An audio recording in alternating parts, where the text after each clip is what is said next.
Talaja PGVCL division 1 દ્વારા આગામી તારીખ 14 માર્ચના રોજ ડિસ્કનેક્શન સ્પેશિયલ ડ્રાઈવનું આયોજન કરવામાં આવ્યું છે, જેમાં તળાજા પીજીવીસીએલ ડિવિઝન 1ના નાયબ ઇજનેર જોશી સાહેબ દ્વારા જણાવવામાં આવ્યું છે કે આગામી તારીખ 14 માર્ચના રોજ પીજીવીસીએલ ડિવિઝન 1 દ્વારા મેગા ડિસ્કનેક્શન ડ્રાઈવનું આયોજન કરવામાં આવ્યું છે। સાથે તેમ પણ જણાવ્યું હતું કે કોઈપણ ગ્રાહકનું વીજ બિલની રકમ 500 રૂપિયા કે તેથી વધુ બાકી હોય તેનું કનેક્શન કાપી નાખવામાં આવશે અને પાછું કનેક્શન લગાવવા માટે બિલની ભરપાઈ કરીને રીકનેક્શન ચાર્જની ફી ભર્યા બાદ જ કનેક્શન લગાડવામાં આવશે।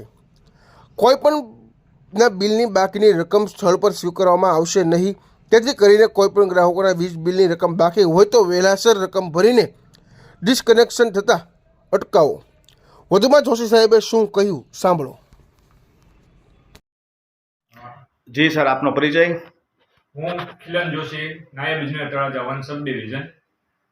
બરોબર, આવનારી તારીખ 14 માર્ચ 2026ના રોજ તળાજા 1 સબ ડિવિઝન દ્વારા મેગા ડિસ્કનેક્શન ડ્રાઈવનું આયોજન કરવામાં આવી રહ્યું છે, જેના અનુસંધાને જે ગ્રાહકનું વીજ બિલ 500 રૂપિયા કે તેથી વધુ રકમ બાકી હશે તેનું સ્થળ પર જ મીટર તથા સર્વિસ ડિસ્કનેક્ટ કરવામાં આવશે। સ્થળ પર બાકી રકમની કોઈ પણ વસૂલાત કરવામાં નહીં આવે, કોઈ પણ જાતનું પેમેન્ટ સ્થળ પર સ્વીકારવામાં નહીં આવે।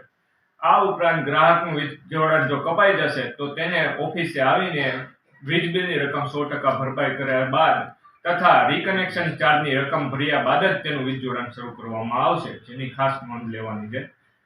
તેથી તળાજા 1 સબ ડિવિઝનના ગ્રાહકોને અનુરોધ છે કે આપનું વીજ બિલ સમયસર ભરી દો। 14 માર્ચ 2026 પહેલા આપનું વીજ બિલ ભરી અને આપનું વીજ કનેક્શન કપાતું અટકાવો।